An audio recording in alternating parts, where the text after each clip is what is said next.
मेरा नाम शौकत है शदारे नाले रेन नाले शलवारां च पाने वाले नाले वो वेख बूट यार टुट गए ना पैदल आ रहा ना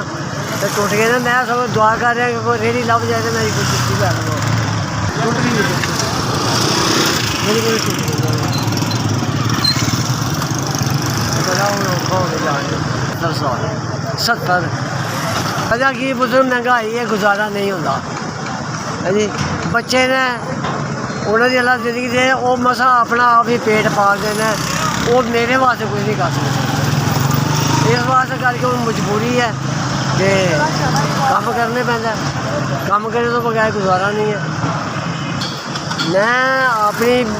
बीवी वास्ते अपने वास्ते मेरी 2 बेटियां ने उन्होंने वास्ते मैं काम करना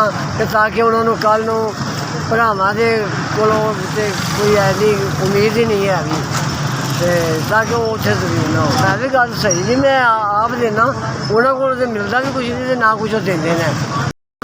तो जो माल विक जाए तो लभ जाता जी ना वो भी विके क्योंकि महंगाई का दौर है अगले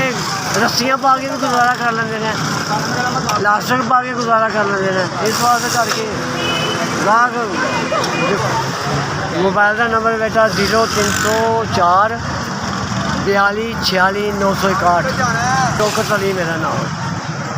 सराज पार्क शदरे 4000 बेटा अल्लाह ताला ने जिन्होंने लोगों ने मेरी मदद की है अल्लाह ताला उन्होंने बहुत ज़्यादा दे दे उन्होंने बहुत मेहरबानी है जी अल्लाह ताला की रहमत हो गई उन्होंने अल्लाह ताला इन्ना भी दे कि वो संभाल ना सके SVS आपने जो मेरे 4000 रुपया भेजा आपकी बहुत मेहरबानी शुक्रिया।